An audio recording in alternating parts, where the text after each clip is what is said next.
Good morning. Good morning and welcome to our seminar this morning. So once again, we open into the awareness of awareness. And if you liked, you can use the mantra Aham Ah this morning to enter the field. Aham Ah.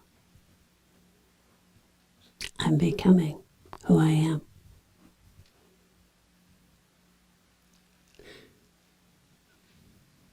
So we bring our mind to focus on the mantra, Aham Ah. And we can combine it with the breath from the base of the spine, Aham, all the way up to the top of the head, and then Ah, from the top of the head into the lower body. So breathing in Aham, from the base of the spine to the top of the head. And breathing out Ah, from the top of the head into the lower body. Aham Ah, Aham Ah. I'm becoming who I am.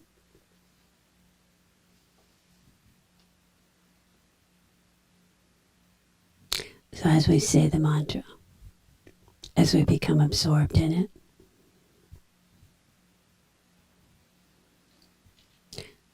that space of the awareness begins to open in the body. And we begin to sense the mantra more as a vibration, Aham Ah, rather than a mental statement. We begin to feel that union of body and mind as we sense the mantra in our bodies, from the base of the spine to the top of the head, from the top of the head into the lower body. And we can feel the shift. Aham Ah, Aham Ah. That vibration begins to open that space of the awareness in the body. And we can begin to feel the vibration of the mantra in that space.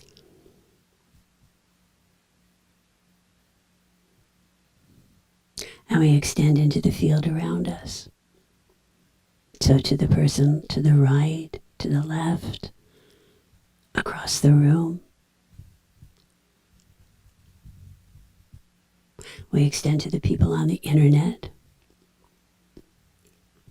as they extend here, feeling the energy in that space, in the space of the room.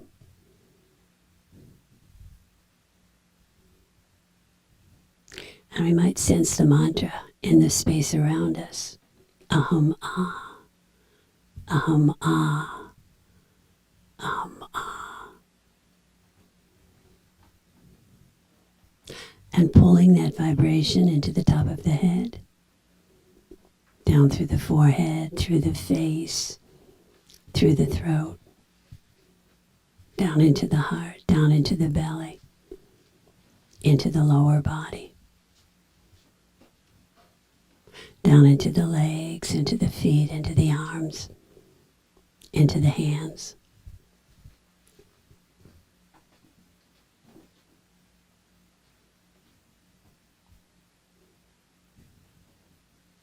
And so we amplify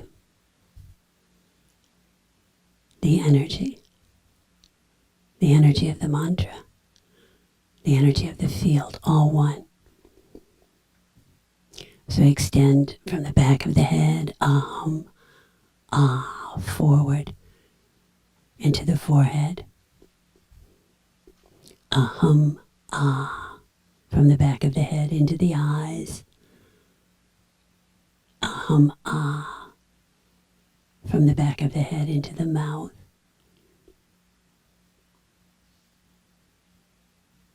Aham, ah, from the back of the head into the throat.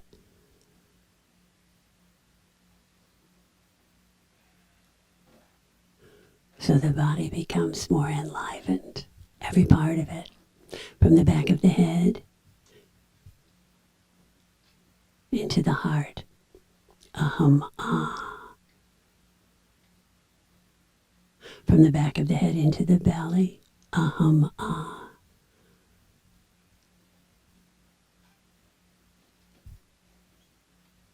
And from the back of the head into the lower body. Aham, ah. I'm becoming who I am. I'm becoming that essence of me. So focusing in the heart as the mantra becomes light. As we relax a bit more. Aham, ah.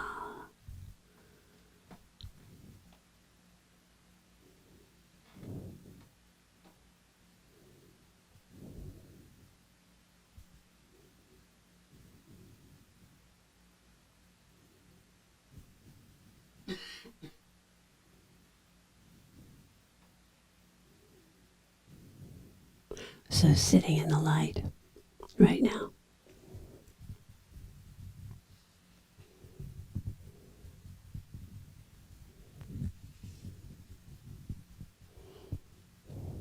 And right now it's really easy to hold the field, to be in this essence of us.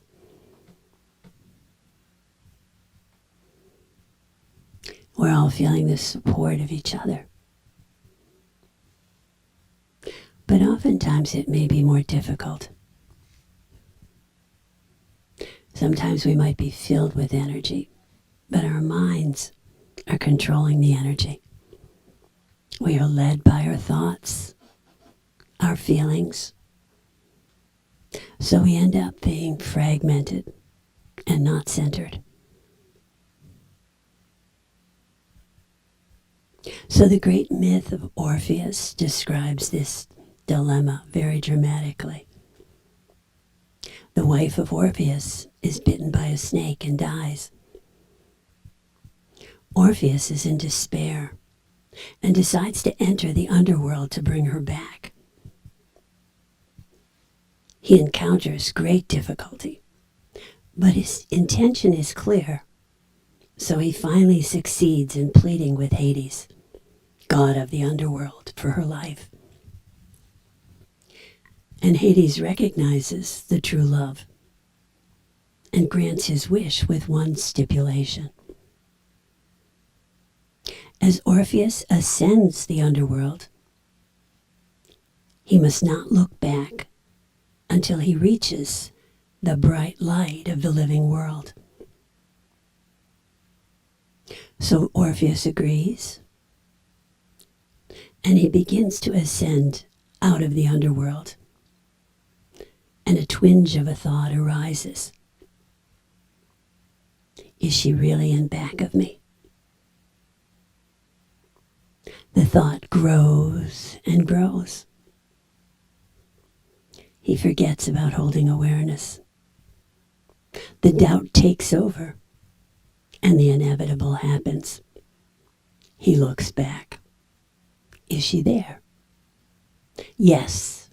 And then suddenly, no, she's gone forever. So Orpheus is doomed by doubt, by the power of his own mind. How often are we lost by the power of our thoughts?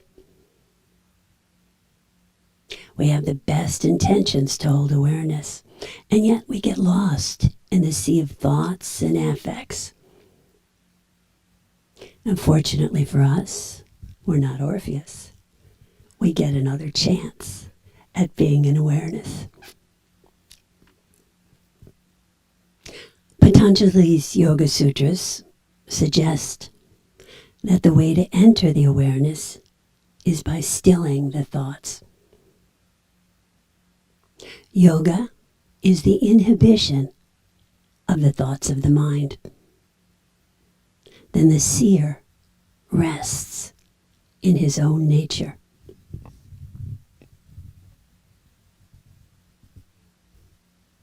So we pull our awareness from our thoughts, our feelings, our images, our stories. We focus our awareness on our essential nature, on that awareness of awareness. In this way, we come to rest in being itself. But because of the power of thinking, the power of past impressions, the power of pleasure, of pain, the demands of the environment, it is not easy to rest in one's own self unless the power of attention is highly developed. And Patanjali describes 3 stages of concentration. The first stage is called dharana. In this stage, it is suggested we confine our mind to a particular object. It can be any object. Any object can ultimately lead us into the field of awareness. Commonly used objects are the breath, mantra, music. Other commonly used objects are by focusing on the actual qualities of the awareness field. Spaciousness, energy, light, compassion. So today we focused on mantra. Then we went to spaciousness, the energy of the mantra, and finally light. We entered our own essential nature, the awareness of awareness. And then we began to rest in the field. So as we did that, we became and entered the more subtle aspects of the field, entering the second stage of concentration, which is the ability to penetrate through the itches, the thoughts, the desires, the experiences. And then there was a kind of union in the field as we rest in the light. So in the third stage, which is called samadhi, third stage of concentration. We now enter a place of being totally absorbed in the field. Complete union. And the field of being is opening more and more. It begins to feel like the field is holding you completely. So we can now gain knowledge from within.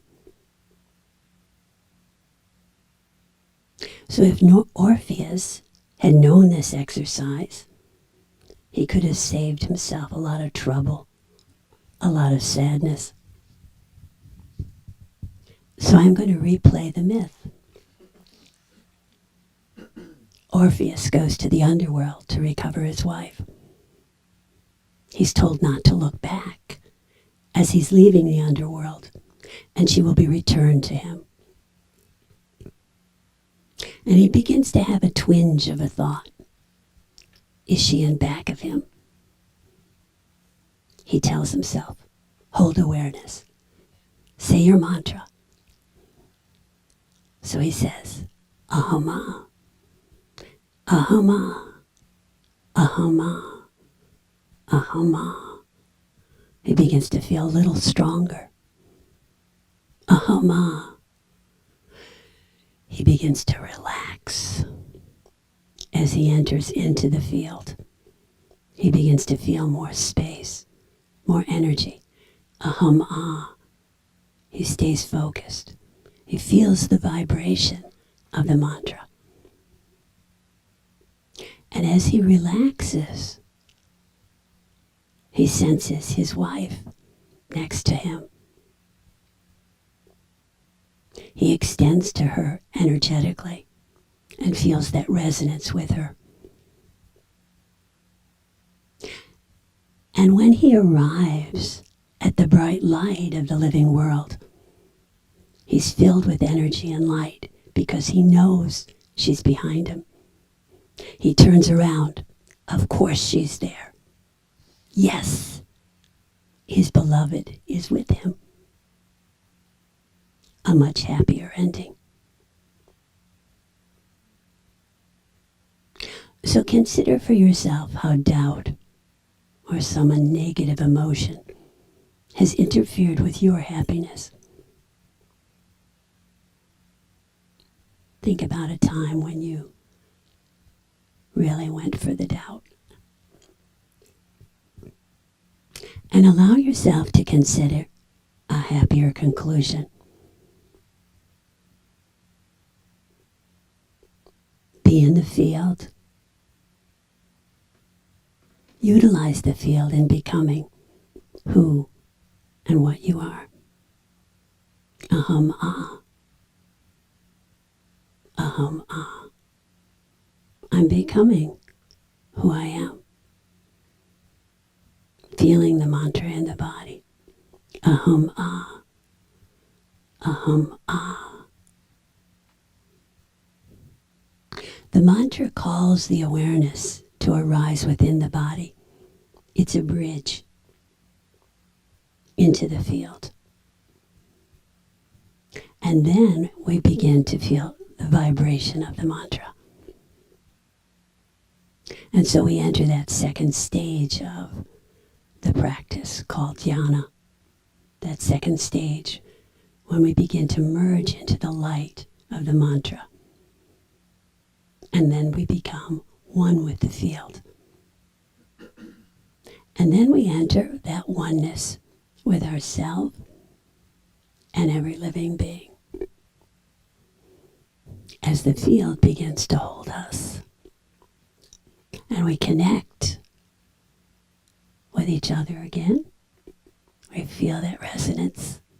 We extend to our generational field, the field of the ancestors, the family, the friends, the great yogis.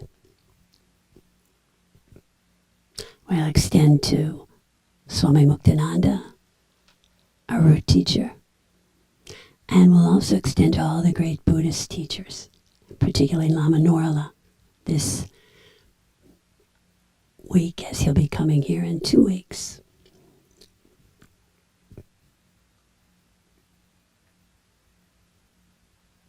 will extend to all our traditions, feeling that oneness with them, and to the great archetypes of all the different traditions.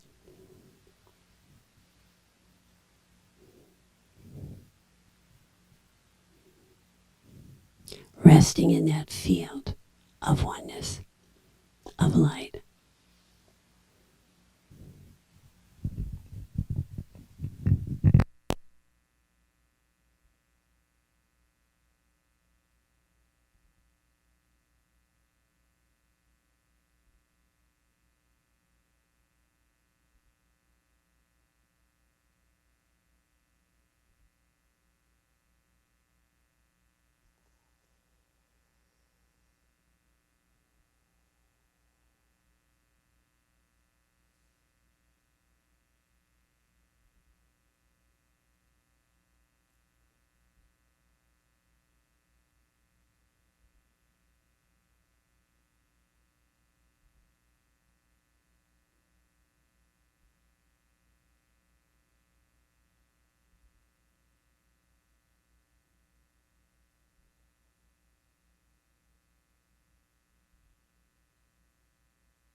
ಹೇಳುವುದು ಶಿವನಾಮ.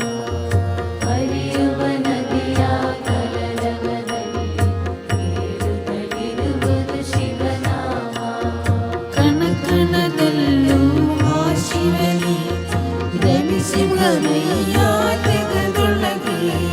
ಕಣ ಕಣದಲ್ಲೂ ಆ ಶಿವನೇ ರಮಿಸಿ ಹರೆಯ ಜಗದೊಳಗೆ. ಕಣ ಕಣದಲ್ಲೂ ಆ ಶಿವನೇ ರಮಿಸಿ ಹರೆಯ ಜಗದೊಳಗೆ. ಕಣ ಕಣದಲ್ಲೂ ಆ ಶಿವನೇ ರಮಿಸಿ ಹರೆಯ ಜಗದೊಳಗೆ. ಶಿವ ಶಿವ ಪದಿಸಲು ಮನವೇ ಕಾಣುವೆ ಶಿವನನು ಎಲ್ಲೆಡೆಗೆ. ಶಿವ ಶಿವ ಭಜಿಸಲು ಮನವೇ ಕಾಣುವೆ ಶಿವನನು ಎಲ್ಲೆಡೆಗೆ. ಶಿವ ಶಿವ ಪದಿಸಲು ಮನವೇ ಕಾಣುವೆ ಶಿವನನು ಎಲ್ಲೆಡೆಗೆ. ಶಿವ ಶಿವ ಭಜಿಸಲು ಮನವೇ ಕಾಣುವೆ ಶಿವನನು ಎಲ್ಲೆಡೆಗೆ. ಶಿವ ಹರೋ ನಮಃ ಶಿವಾಯ. ಶಿವ ಹರ ಓಂ ನಮಃ ಶಿವಾಯ. ಶಿವ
సెలువు మనమే కాలువ శివనను ఎల్లడగి శివ శివ భజి సయో మనవే కాలువ శివనను ఎల్లడిగి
ಭಜಿಸಲು ಮನವೇ ಕಾಣುವ ಶಿವನನು ಎಲ್ಲೆಡೆಗೆ ಶಿವ ಶಿವ ಭಜಿಸಲು ಮನವೇ ಕಾಣುವೆ ಶಿವನನು ಎಲ್ಲೆಡೆಗೆ ಶಿವ ಶಿವ ಭಜಿಸಲು ಮನವೇ ಕಾಣುವ ಶಿವನನು ಎಲ್ಲೆಡೆಗೆ ಶಿವ ಶಿವ ಭಜಿಸಲು ಮನವೇ ಕಾಣುವೆ ಶಿವನನು ಎಲ್ಲೆಡೆಗೆ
ನಾನು ನನ್ನದು ಏನಯ್ಯ ಶಿವದಾನಲ್ಲವು ತಿಳಿಯಯ್ಯ ನಾನು ನನ್ನದು ಏನಯ್ಯ ಶಿವದಾನೆಲ್ಲವೂ ತಿಳಿಯಯ್ಯ ನಾನು ನನ್ನದು ಏನಯ್ಯ ಶಿವದಾನಲ್ಲವು ತಿಳಿಯಯ್ಯ ನಾನು ನನ್ನದು ಏನಯ್ಯ ಶಿವದಾನೆಲ್ಲವೂ ತಿಳಿಯಯ್ಯ ಶಿವನೇ ಗುರು ನೋಡಯ್ಯ ಗುರುವೇ ಶಿವನು ಮರಿಯಯ್ಯ ಶಿವನೇ ಗುರು ನೋಡಯ್ಯ ಗುರುವೇ ಶಿವನು ಹರಿಯಯ್ಯ ಶಿವನೇ ಗುರು ನೋಡಯ್ಯ ಗುರುವೇ ಶಿವನು ಮರಿಯಯ್ಯ ಶಿವನೇ ಗುರು ನೋಡಯ್ಯ ಗುರುವೇ ಶಿವನು ಹರಿಯಯ್ಯ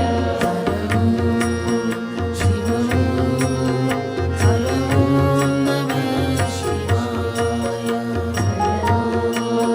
ಶಿವ ಹರ ಓಂ ನಮಃ ಶಿವಾಯ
as we've been cultivating awareness, we'll extend right now to family and friends that might be having some difficulty holding the light, sensing them.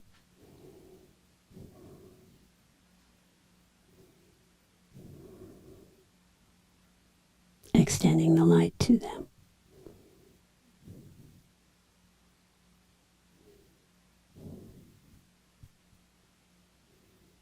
And we'll extend that same light for peace throughout the world.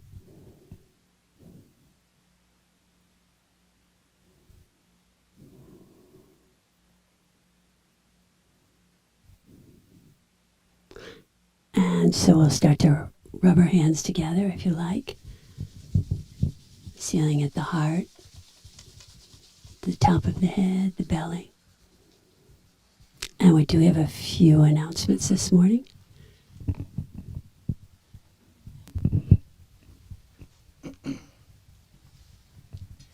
Good morning. Our most important announcement is the last weekend in June, Lama Norla is coming here and is going to give a magnificent empowerment called the Vajravadaram. And I'm really so happy and amazed that this empowerment is being given here. Often it's not given in the States, and it's often given like in monasteries. It's one of these esoteric secret empowerments. And this empowerment is an empowerment of protection. And these empowerments, as you know, reflect the roots of Tibetan Buddhism and shamanism, and the use of transmission to invoke these archetypical dimensions in our own bodies and in others. And this particular empowerment combines two streams, one beneficent and one fierce and destructive. The beneficent side is the healing Buddha, and that particular aspect of the medicine Buddha, as the Karmapa was describing when he was speaking in at Lama Norla's monastery, that at the core of this medicine Buddha is the freeing from karma, negative karma. It has that much power, and so it releases and frees people from karma in a beneficent manner. On the other side, this empowerment also carries the Vajrakalaya, which is, I'm going to turn the light on for a second, which is the dagger. And the dagger symbolizes the fierce cutting through of negation, obscuration, poisons, demonic-like energies. So it combines both of these, and it's a very powerful ritual for liberation. It focuses on the liberation of our bodies from negation, our minds, speech, the energy systems. It also focuses on the channels, freeing them from obstacles. Amazingly, it also focuses on your home, where you live, the place that supports the energy so much in your life. So it focuses on homes, and then it goes into cities. So it's quite an empowerment. Lama Norla is in many ways known as being one of the most conservative of lamas, and yet he's the most radical that these type of empowerments are given.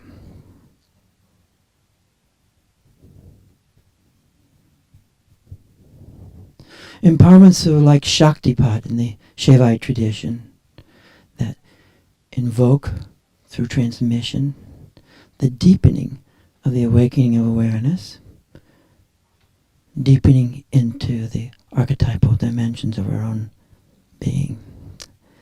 So, the first day will be that empowerment.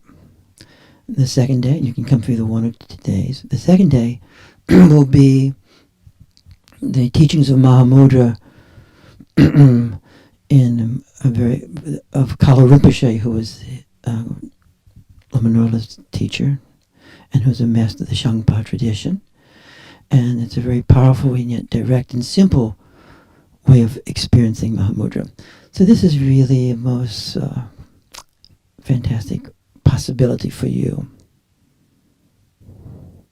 There's always a pound of a flesh to enter these things. You have to travel for, doesn't cost that much, but there's always an obstacle. Guaranteed. There's always some choice you have to make. A little pound of flesh. It's true. Secondly, we'll have a program next Friday. Then after that, we won't have a program when Lama Norola is here. That'll be the last next week will be the last program in June. And then also, one more announcement.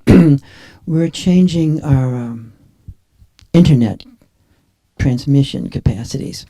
And so at the end of June, we won't be transmitting the program like we did this morning. We won't be treating the seminars for a while, probably a month, until we recalculate and get another system to do the transmissions.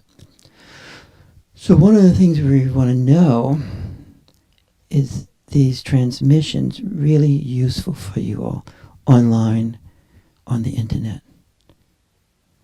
If there's enough interest, we'll continue. And if not, we won't.